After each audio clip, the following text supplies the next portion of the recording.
আমার আরেকটি ভিডিওতে সবাইকে অনেক অনেক স্বাগতম। বেরিয়ে পড়েছিলাম আমি যাব ফর্ম ফিল আপ করতে, সামনে এক্সাম আছে তাই অনলাইন হবে, সেজন্য চলে গেছিলাম নীলদার দোকানে।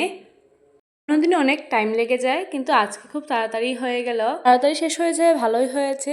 বৃষ্টি চলে আসছিল আর আমি টুকটুকের জন্য দাঁড়িয়ে না থেকে বাড়ির উদ্দেশ্যে রওনা দিলাম, কারণ টুকটুক পেতে অনেক সময় লেগে যায়, সব সময় আসতেও চায় না আমাদের এদিকে। চলে এসেছি আমি বাড়ির কাছেই, ঠিক সময় মতো ঘরে চলে এসেছিলাম। আমি আসার পরেই বৃষ্টি শুরু হয়ে গেছিলো আর হাওয়া বইছিল বাইরে।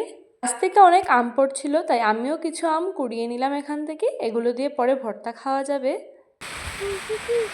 কয়েকদিনের গরমের পর এত সুন্দর হাওয়া দিচ্ছিল যে আমি আর ঘরে না থেকে দাঁড়িয়ে রয়েছি দরজার এখানে, আর বাইরের দৃশ্য উপভোগ করতে করতে আমি খেয়ে নিলাম এখানে ভূত ভূত খেয়ে গেছি একটা গিফটও।